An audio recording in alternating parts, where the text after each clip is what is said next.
Hi, my name is Mike Boas, and I'd like to tell you a little bit about how I did my scenes for Night of the Living Dead Reanimated.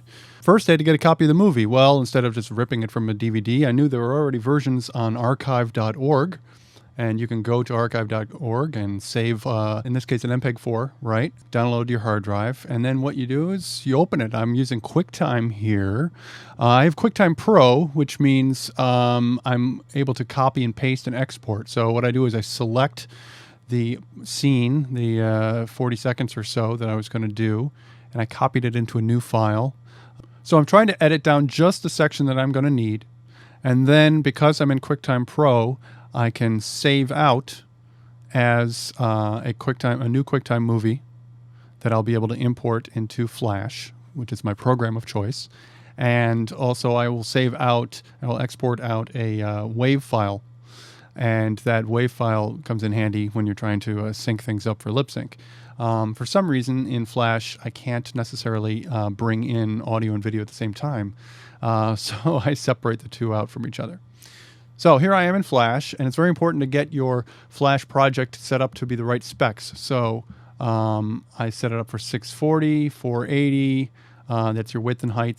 I changed my background color, and I changed the frame rate to 30 frames a second.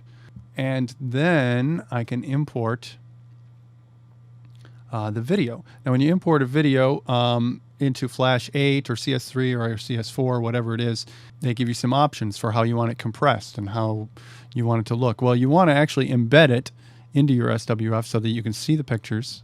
I probably could have edited it right here, but I'm more savvy with editing, to the frame in QuickTime Pro.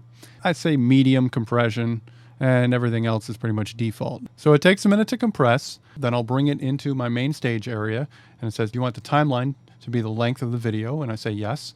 I've got a video that's 320 by 240, and I want to double that size. So I'm going to scale and rotate it up to 200%. I'm going to skip ahead a little bit here. I've got a palette that I've set up. This is all shades of black, white, and gray that I want to use. So the first thing I'll do is my background for the first shot, and then I have to decide how is the background going to move. Am I going to follow the action just like George Romero and company were doing when they did a lot of handheld stuff? In this case, I am going to be true to the movie and follow the characters, follow that with the camera. You can see I'm doing Johnny here in a sort of piecemeal fashion. So some of what I do is straight rotoscoping, where you're tracing every single movement, and then sometimes I'm doing it more as a paper doll style puppet. Here I am doing some lip sync for her.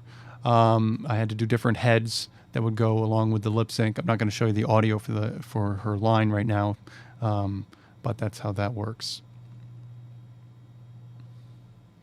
So here we see the mask. The big green blob is the mask that I'm using so that when his arm pops out behind her body, you won't see it because it's masked off. And then on another layer, I have his arm that comes in front of her. So we can watch it back and forth here. So now here's some webcam footage. Back when I was doing these particular scenes, I was grabbing them for the web, so the quality isn't that great, but I thought it was worth including here anyway. These are some rotoscope scenes. I was doing about 15 pictures a second. That's every 2 frames.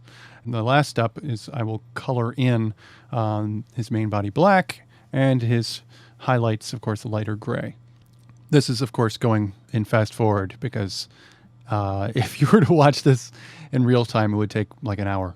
I should say doing this sort of rotoscoping is, it can be tedious, but it's pretty rewarding, and you sort of lose yourself in it. One picture after another. You just draw it as fast as you can, you move on. Next picture, draw it, and move on. I was really intrigued several years ago when I saw Richard Linklater's Waking Life, and I saw the rotoscoping and animation in that. And I loved how it changed style every few scenes. You had different animators working on it. And that's kind of what appealed to me about the Night of the Living Dead Reanimated project, was that I could change my style every once in a while because everyone was changing styles. There'd be so many artists on this. So I didn't feel any pressure to make everything perfect. Just a chance to have fun. Now, one thing that I thought I might want to do is color one piece at a time. And you can see here what I was trying to do with Johnny was color his jacket, color his hair, color his eye, and it would sometimes I'd screw up and I'd accidentally paint the wrong part. And I found it frustrating. So when it came time to do Barbara, I went in and in a layer underneath, I would do the white underneath her main outline. So I was basically going around her whole body in white so then I could fill it in white. So now let's take a look at my whole scene with the original video side by side. He'll hear you. Here he comes now. I'm getting out of here. Johnny.